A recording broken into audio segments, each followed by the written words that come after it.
আজকে আমি বানাবো দুর্দান্ত স্বাদের এক রেসিপি, লেমন জিরা রাইস আর চিকেন কষা। এদিকে চিকেন কষার জন্য আমি এখানে পেঁয়াজ, রসুন, আদা আর কাঁচা লঙ্কা কেটে নিয়েছি। এবার একটা মিক্সিং জারে আমি এই মশলাগুলো ভালো করে মিহি করে পেস্ট বানিয়ে নেব। এইবারে আমি মাংসের উপরে এই মশলাগুলো দিয়ে এর মধ্যে দিয়ে দেব 1 চামচ লবণ, 1 চামচ হলুদ, 1 চামচ লঙ্কার গুঁড়ো আর 1 চামচ জিরের গুঁড়ো, আর দিয়ে দেব 1 চামচ ধনে গুঁড়ো। এখানে 4 চামচ পরিমাণে আমি টক দই নিয়েছি আর দিয়ে দেব কিছুটা সর্ষের তেল।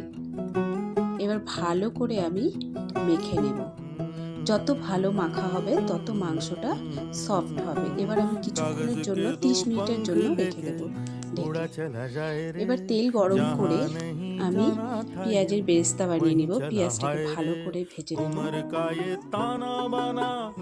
কিছুক্ষণ নাড়াচাড়া করে ভেজে এরকম কালার চলে এসেছে আর কিছুক্ষণ ভেজে নেব। এবার ভাজা হয়ে গেছে, পেঁয়াজ আমি নামিয়ে নেব। ওই তেলে আমি 2টো এলাচ আর কিছুটা দারচিনি ফোড়নে দিয়ে দিলাম। এবার ম্যারিনেট করা মাংস আমি ওই তেলের উপরে ছেড়ে দেব। এবার মাংস ভালো করে নেড়ে চেড়ে কষিয়ে নেব। কিছুক্ষণ কষানোর পরে আমি ঢাকা দিয়ে রেখে দেব। তার আগে আমি এখানে বেরেস্তা দিয়েছি।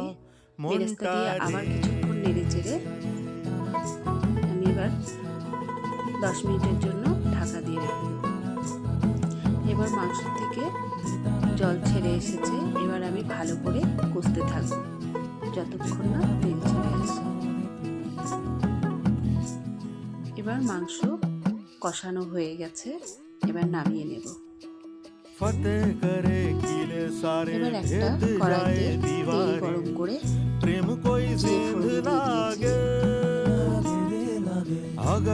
এবার আমি রাইসগুলো দিয়ে লবণ দিয়ে দিলাম আর কিছুটা লেবুর রস দিয়ে দিলাম। এবার আমি গন্ধরাজ লেবুর খোসা গ্রেটারের সাহায্যে গ্রেট করে দিয়ে দিলাম।